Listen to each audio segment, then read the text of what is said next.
This is a 1972 Triumph TR6 Trophy. It's a project bike. I've not tried to start it and not going to bother. Probably needs a good check over before that's done. Turns over, got good compression.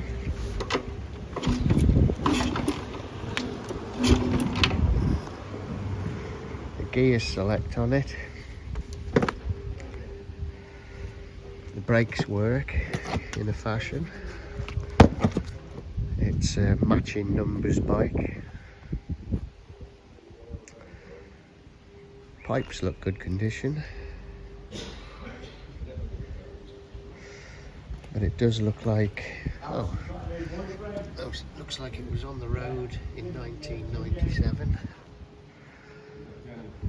but looks to me has been parked up 20 years as well.